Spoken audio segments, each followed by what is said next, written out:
lineup. Barth will not go, but he is shown here on the pole. Nate Law alongside. Second row, Kenneth Nichols and Kenny Irwin. Nichols will now move up to the pole. Dan Dreinen and Doug Coletta start in row number 3. Then Andy Mishner and Tony Stewart. Brian Gerster and Tracy Hines in row 5. Sixth row, Johnny Parsons and Jimmy McCune. Row 7, Carl Olson and Dick St. John. The 8th row, Mel Kenyon and Jeff Hunt. Row 9, Tim Schutt and Todd Domark. The 10th row, Jeff Sands and Ted Hines. In 11th row, Ryan Newman carrying our onboard camera as he says hi to Jamie and Scott Hansen. And the final row, Jeff Howerton and Ronnie Johncox. And you can see, I don't know who Jamie is, but boy, they're sure got a lot of time here tonight, didn't they? I'm telling you. Well, we thought they were going to get the green flag this time around. They will not. What they will come down and do is wave to the fans, and the fans will stand on their seats and wave to the drivers. And they are just about ready to go racing for 40 laps. Johnny Parsons starts on the inside of the 5th row. Yes, and he's running for Rusty Coons. Rusty's been around a long time. He's very, very experienced. John Parsons has won 30 midget races in his career. He's won more than just about any active driver other than Mel Kenyon, of course, and he's no stranger to this place. I think he's won more here than anybody. Let's see what happens to Johnny Parsons and the other participants in that event. Starting now on the pole is Kenneth Nichols, and he may be tough to beat. He's already won twice here at Indianapolis Raceway Park this year. Well, he and Danny Dreinen, of course, that whole inside row gets to move up, but Kenny Nichols, Danny Dreinen in particular, has the big advantage for them to have Barth fall out. But Tony Stewart has been the man who is so strong in the preliminaries. Field comes off the 4th quarter. Good start. Green flag is out, and here we go. And Nate Law from the outside of that front row got a very good start. He's a young man from Hendersonville, Tennessee. Not too many midget drivers coming from Tennessee, but he did a terrific job and leads this race. He is leading down the backstretch as they get strung out into single file order for the most part. And for the most part, the green flag remains out. Law is the leader. Nichols is running second. Kenny Irwin third, and Dan Dreinen is in 4th position, and Jeff Howerton is spun off of corner number 4. It's called a 7.3. They have harder tires available, but they couldn't afford to run them. As you can see, Irwin there, he got real sideways, and the smoke was rolling off of that right rear. So is the guy showing the most smarts at the moment, Tony Stewart, who is laying back in 3rd position, not using up the tires, not heating them up, but keeping these first 2 in sight. Well, I'm sure he's trying as hard as he can try. I don't think he's letting those cars run 10 car lengths in front of him just for the heck of it. I think he's trying to catch him. I really think that right now, Danny Dreinen's pretty well got everybody covered in that. Irwin just can't get up the momentum to get around it. He's going to have to lay back now, and it looks like he's actually losing a few car lengths on him right now. 13 laps about to be completed as Dan Dreinen leads the field off of corner number 4.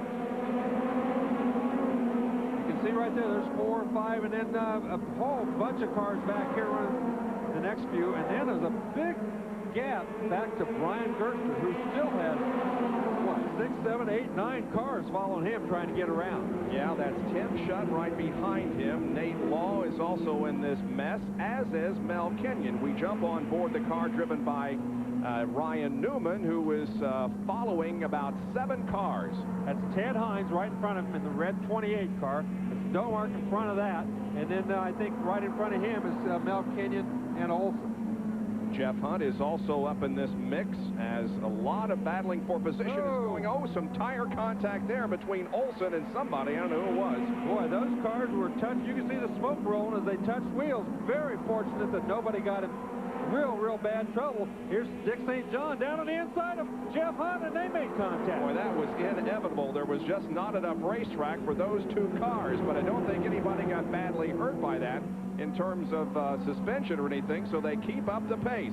And now Ryan Newman tries again to work to the inside of Ted Hines in car number 28. You just can't keep touching wheels like that without getting in trouble sooner or later. These open wheel cars, you climb a wheel very easily. As Tim Schutt now on the inside of Brian Gerster. Can't quite pull it off, it doesn't look like. Yeah, he's still side by side with him. Gerster on the outside and Shutt on the inside. And again, he'll make a move. But look at Jeff Hunt in car number 6, the black car. And Dick St. John, he took advantage. When Shutt pulled to the inside, he went to the outside. See, Brian Gerster staying right in the groove, right in that high groove. And as long as he stays there, he makes it very difficult for anybody to get around him. When somebody pulls down, they're trading spots behind him, trying to get around him.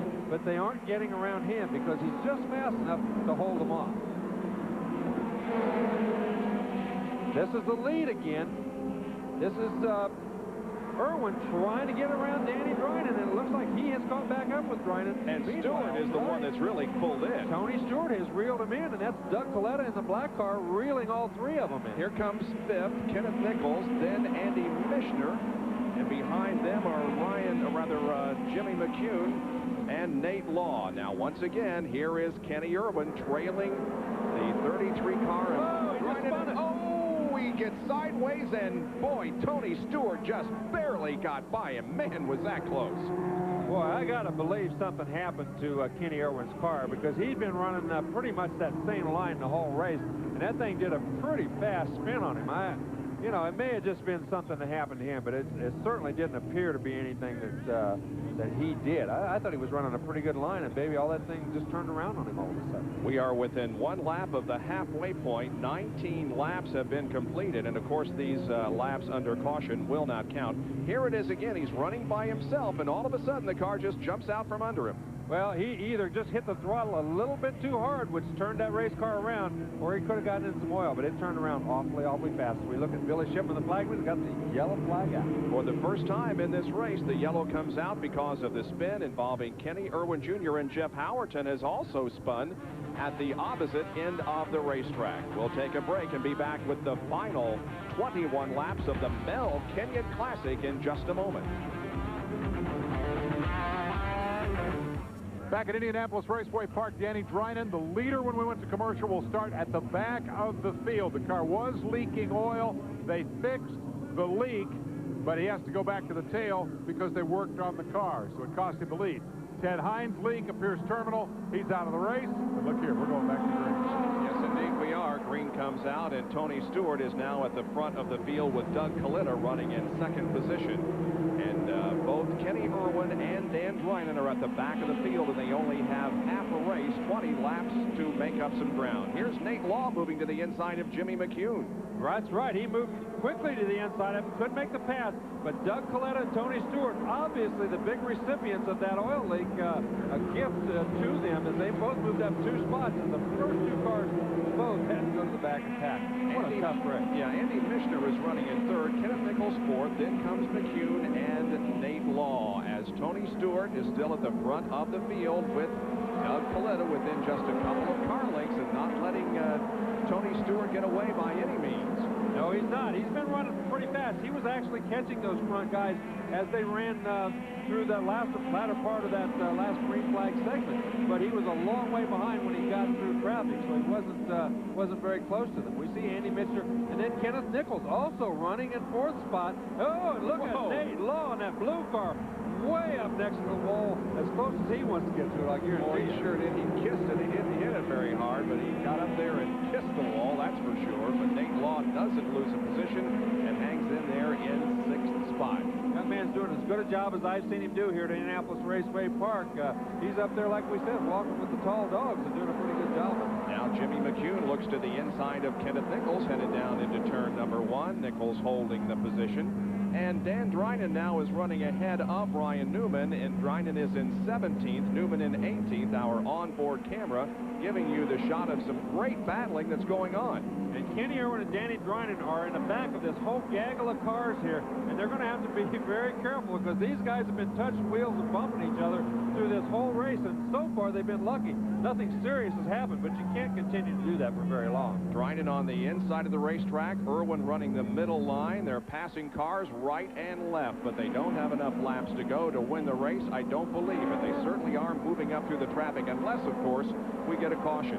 Well, I tell you what, they're taking them about 2 a lap, which is a pretty good number of cars to pass. They moved up quite a way so far.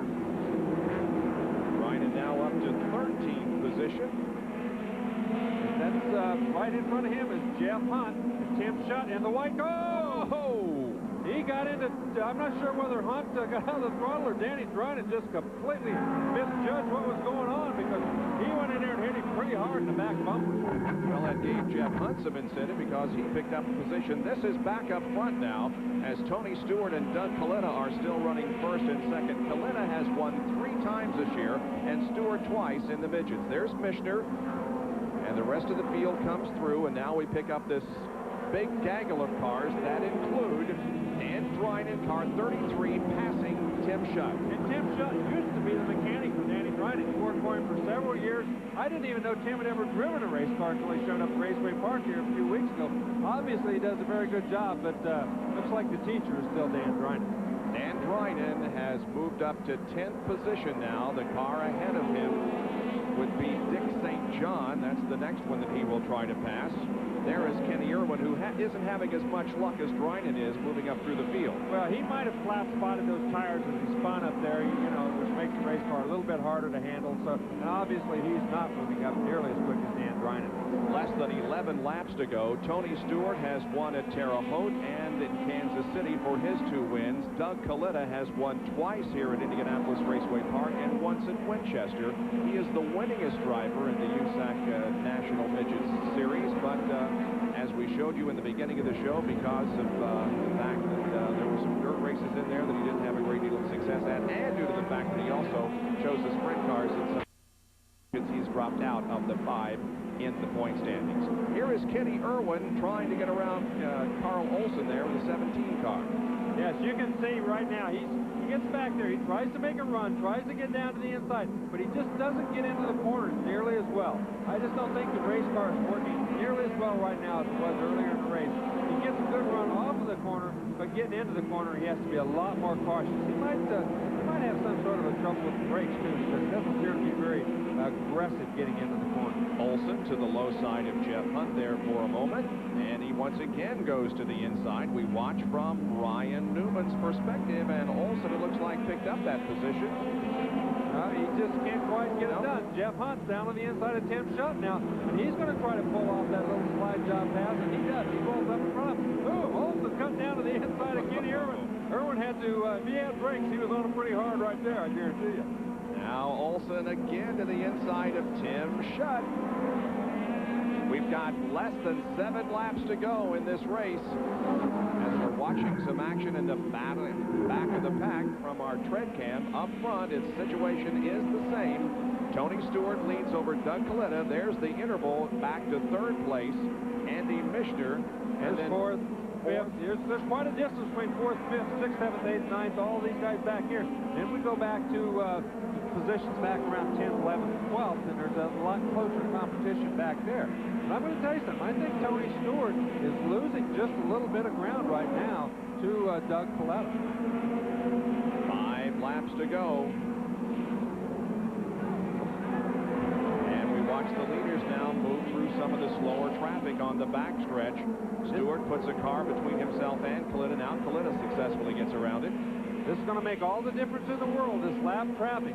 As Coletta got held up just a little bit. He had caught Tony Stewart and was really working on him when they caught that lap traffic. But Stewart got through that lap traffic very, very well, and he kind of put a few car lengths back on Coletta after they got through there. Tony Stewart will be in action this weekend at New Hampshire International Raceway at the True Value 200 for the Indy Racing League cars. Dan Dreinen has moved up to 5th position, but there are less than 3 laps to go. But a good comeback by Dan Dreinen. I tell you what, that is a lot of race cars to pass. I think there's probably 17 or 18 race cars still running, so he had to pass at least 12 or 13 guys to get back to that position. But it doesn't look like Doug Coletta is going to have enough to catch Stewart. He catches him a little bit in traffic, but as soon as Stewart gets around the lap traffic, he just seems gone. And as I say that, he pulls right up on his rear bumper. Sure does. Jeff Sands is the car that Stewart will try to pass, and does. I think maybe just trying to time it so that Coletta would have to get off the brakes, and he did. Well, I don't know whether he's got that good of the ESP or not, because he doesn't have any rear view mirrors, he doesn't have any radios. So. One more lap to go. This is the final lap. Can Tony Stewart pull off the big win here tonight? He won the Race of Champions worth $4,000. If he wins this event, he's going to win an additional $6,000. Let's see if he can do it off of turn number 4. He wins it. Tony Stewart wins the Mel Kenyon Classic at Indianapolis Raceway Park over Doug Coletta. Congratulations to Tony Stewart. We'll take a break and be right back.